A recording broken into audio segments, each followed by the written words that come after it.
Hey gang, what's up? Welcome back here to another edition of Mental Mondays on Intuitive Angling, and thank you very much for watching today's video. It's always grateful for that. And all you regulars to Mental Monday, you guys know what's going on here. Welcome back. And if you're new to the channel, this is not really a fishing video. This is something we do once a week that sort of takes a break from the fishing tips, sort of stretches your mind a little bit, try to make people think a little bit. And it's probably my favorite part of doing YouTube, but not many people watch it, but we do have a loyal following, so welcome back everybody that's tuning in today. Today, guys, we're going to be talking about the dysfunction of highly successful people and sort of break that down a little bit, what that means. And it's a good conversation to have because I think it's a lot more prevalent than what people give it credit to, because I think when a lot of people see highly successful people, they just see the surface and things out there. They don't see really what's behind the scenes with that. And I'm gonna sort of break that down a little bit. I've had a chance, throughout the course of my life so far, I've had a chance to be around a lot of what people classify as super successful people in all walks of life. I'm talking about various different businesses, fishing, whatever. I mean, I've had a chance to be around unsuccessful people, moderately successful, and the highly successful ones. But I really want to target the highly successful people in today's video here. Now, what I have found, it's been my experience with it, because I've been able to interact with these people pretty frequently over the past 30 years. I see a tremendous amount of dysfunction on a deeper level with people that are considered highly successful by how society measures success. And normally success in our society is measured by, some type of wealth, money, power, that type of stuff. And very similar to like politics. Politics and business are real similar when it comes to that area there. And one of the things, there's some common threads with that go with that, as far as, what you have with that. Dad, what are you doing there? So I found a leg on the couch. You did? Yeah. Okay, well, I'm doing the video. I'll come in and help you find it here in a second. No, I already got it. Okay, we'll see you in a little bit. Well, I was just getting ready for bed there. But anyway, there's some common threads that tie people like that together. Now, I don't want to lump every single person into this group, but I'm telling you guys, there's very few exceptions from what I found about this. When you have somebody that is super, uber successful, in whatever they do, that comes at a price. You don't get super successful like that without sacrificing something to get to that point, because if you're going to be a super successful let's break down a couple of different things. If you're going to be a super successful bass angler, it's going to be hell on your personal life, because bass anglers are gone all the time. They have to be gone fishing all the time to stay competitive with that. There's a lot of stress with it. There's a lot of anxiety, and that has a big impact and takes a big toll on the family. So there's very few people out there that have had super successful fishing careers that didn't suffer in other areas of their life or miss out on other areas of life. I mean, there's been a ton of people out there, guys, that have even missed the birth of their own children because they were at a damn tournament. I mean, I've seen it over and over again out there. So that's one aspect on fishing, and it's the same with the business community out there. In general, people, their personal lives and their things that ground them to reality normally suffer with that. Several of the people that I've met, the most wealthy people that I've met, and I've been around a couple people that have been billionaires. In fact, I fished with one billionaire one time. I've had some conversations with people in that class a little bit. And one of the things that I notice about those people out there, because the times that I've been around those people, I really wanted to use it as like a study in human behavior. Because I am not impressed with money. It doesn't impress me for somebody to have $1 billion. I'm more impressed with how somebody feels and thinks. I don't care if they're a homeless person on the street. I have more respect for a homeless person on the street that has a good heart and has a good mind than I do for some freaking billionaire. So I'm not impressed with money. And one of the things that or power, one of the things that I notice about that is the people that I have met that have some level or some degree of money and power. The first thing you'll notice about them, guys, is when you have a conversation with them, they don't talk with you. They don't. They are unable, for the most part, to have an exchange, an energetical exchange of information. They talk at you, and they look through you when they do that. Now, if you've ever been around a politician, guys, any politician does this. They are famous for that.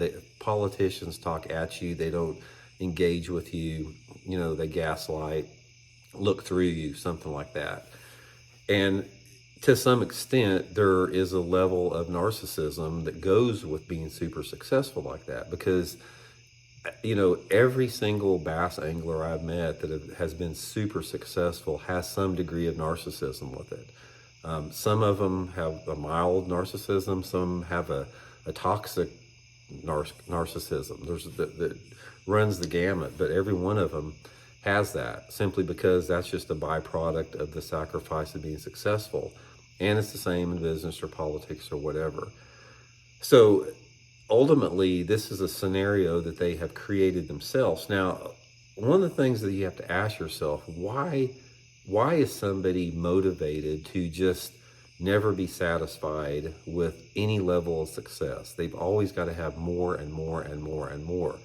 And that's what I've always wondered about these people that have a lot of money, like mega millions of dollars. What is it that motivates them to want to keep, you know, making more and more and more, or just gaining more and more power? Ultimately, that's a flaw in their human psyche themselves. And most of those people, if you look back far enough into their childhood, there was a tremendous amount of dysfunction within their childhood that enabled them to want to push those levels to basically overcome for that. You know, there's a lot of it is it's an internal fear issue of lack or never having enough. Therefore, you always have to work harder and push harder, you know, to get to that next level. But it never generates happiness is the problem about that. Another thing that I can say with you guys is the most successful people I have met in my life tend to be the most unhappy people. And people don't understand that. It's like when you're talking about terms of like money and success and wealth and power, those are not anything that can bring happiness. Now, there's a difference between taking stress off, because money is great to take stress off. There's nothing anyone out there that has been in the position of having bills and worrying about if they can pay those bills understand the stress. So having money to do that is nice, but that's not what I'm talking about here. I'm talking about when that's not even enough, when somebody has enough to pay their bills and to make ends meet and maybe save a little bit. I'm talking about this insatiable desire for more, and more, and as if it's going to bring some type of happiness, and it never does.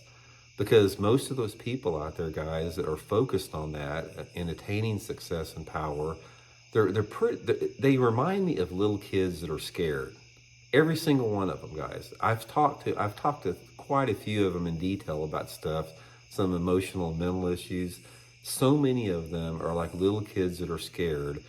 And if you can break through that, and if you can talk to them about that and get them to talk about that, it's extremely therapeutic and extremely healing. But the problem you have with that is that desire and that need for power and money.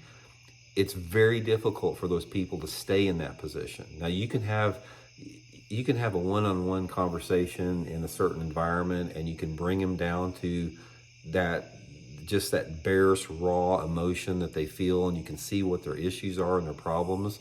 But the problem I've seen is the next day when the sun comes up, they're just right back at it, trying to conquer the world again.